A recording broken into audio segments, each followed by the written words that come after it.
Hi friends, మేమైతే కరీంనగర్ హాస్పిటల్కి అయితే వెళ్తున్నాం. ఇప్పుడు 7th మంత్ గ్రోత్ స్కాన్ అవుతుండే.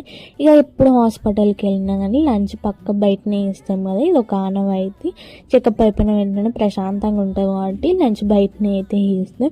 ఇక మేమైతే ప్యూర్ వెజ్ రెస్టారెంట్కి అయితే వెళ్ళినాం. ఇదైతే ప్యూర్ వెజ్. ఎప్పుడైనా మీరు ప్యూర్ వెజ్ ట్రై చేయాలనుకుంటే పక్క ఈ రెస్టారెంట్ని అయితే ట్రై చేయండి. ఊరికే నాన్ వెజ్ అవుతుంది, వెజ్ ట్రై చేద్దామని అయితే ఇక్కడికి వెళ్ళినాము. ఇక్కడ నాన్ బఫెట్తో పాటు బఫెట్ సిస్టమ్ కూడా ఉండే. ఇక అన్లిమిటెడ్ వచ్చేసి 150 రూపీస్. ఆ కాస్ట్కి ఆ ఐటమ్స్కి చాలా రీజనబుల్ అనిపించింది. టేస్ట్ కూడా చాలా బాగుండే. 1 ఫ్రై కర్రీ, 2 కర్రీస్, పప్పు, చారు, సాంబారు, పెరుగు, చల్లచారు, అప్పడాలు, నెయ్యి కూడా ఇస్తుండే. టేస్ట్ అయితే నాకు ఇంట్లో చేసుకున్నట్టే అనిపించింది.